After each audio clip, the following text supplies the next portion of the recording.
En début d'année, des scientifiques ont découvert ce qui semble être la confirmation ultime d'une nouvelle catégorie d'objets célestes, théorisés depuis des décennies, traqués pour être débusqués.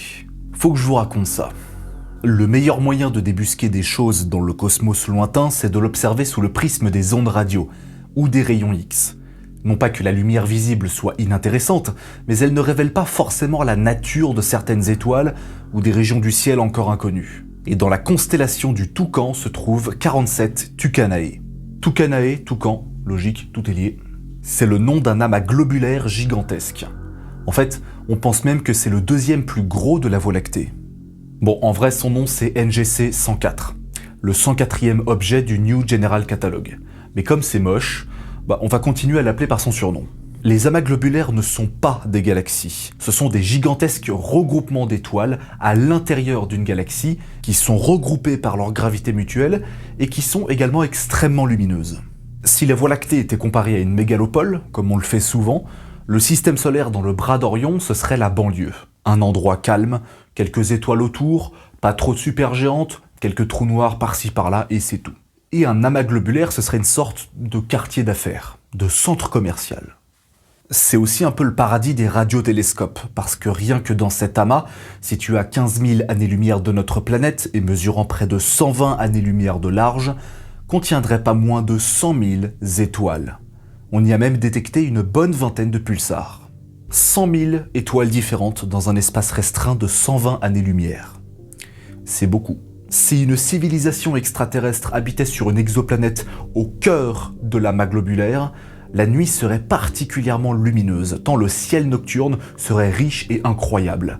Et en même temps, il serait extrêmement difficile d'observer ce qu'il y a au-delà de 47 Tucanae. C'est d'ailleurs une excellente réponse au paradoxe de Fermi, mais on va pas en parler ici.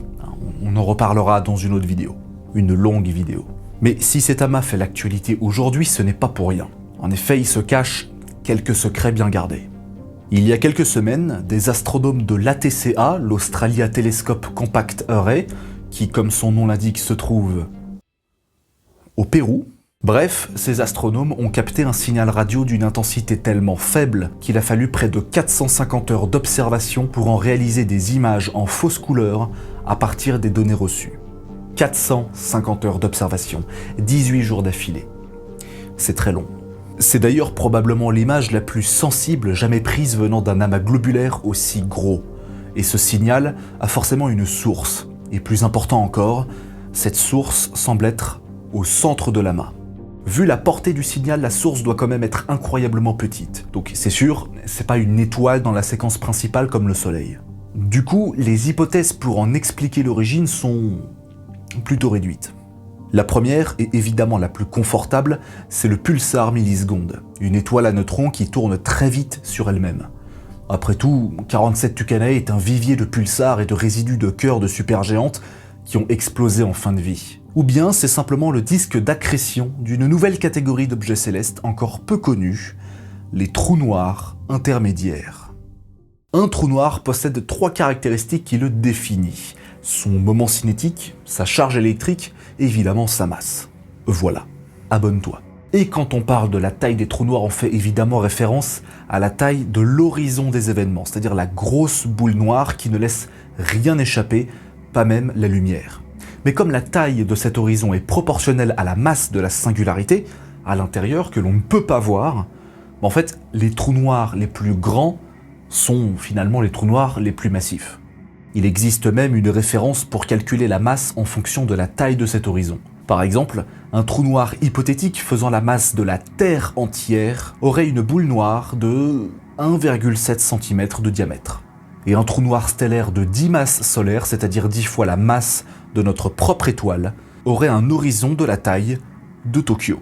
C'est pas beaucoup, surtout à l'échelle de l'univers, mais c'est pas bien grave parce que la source de ce signal n'est pas bien grande non plus. Je vous ai déjà montré cette image juste avant. En haut, en encerclé par les traits rouges, c'est le centre de l'amas. Pas l'amas entier, juste son centre, ce qui est déjà pas bien grand. Et en bas, c'est la minuscule zone à l'intérieur, d'où provient la source radio entourée en cyan, juste à côté d'une source de rayons X entourée en vert. Et comme on a l'échelle juste à côté, on en déduit que cette portion du ciel est d'environ 1/5 de seconde d'arc. Ça fait 2,5 millionièmes du ciel. Vraiment tout petit. Dans l'univers, on a 2 catégories principales de trous noirs. Je dis bien catégorie et pas type, parce que les types sont définis par les 3 critères que je vous ai donnés juste avant.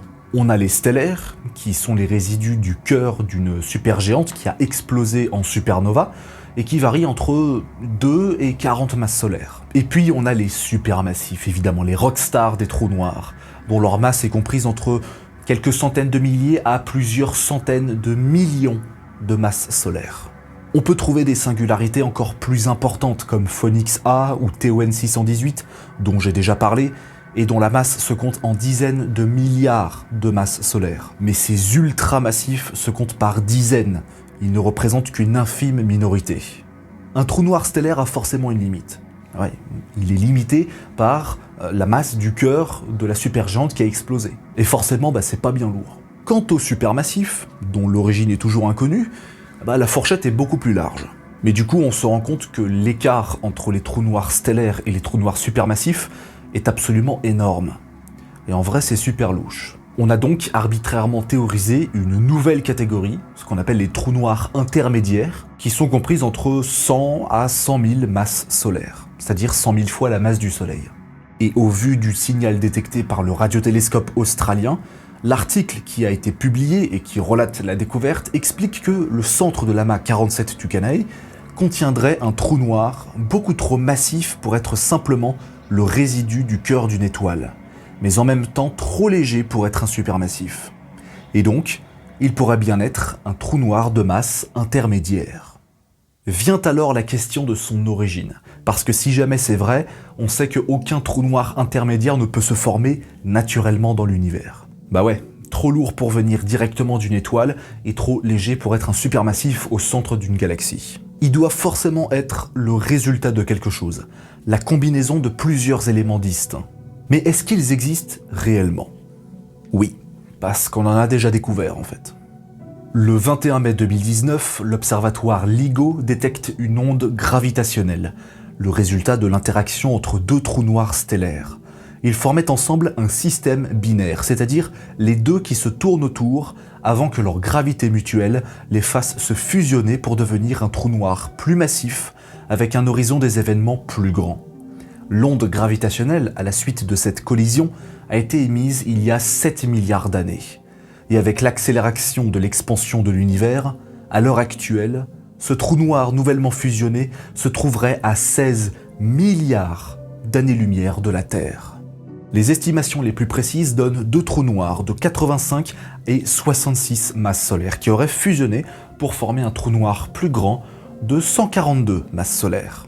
Et là vous vous dites qu'il y a un pépin, parce que 85 plus 66, ça fait pas 142, ça fait 151, mais ça c'est normal. En fait, à cause de l'onde gravitationnelle, l'équivalent de 9 masses solaires, c'est-à-dire 9 fois la masse du Soleil, 9 soleils combinés, se sont instantanément transformés en énergie par le biais de l'onde.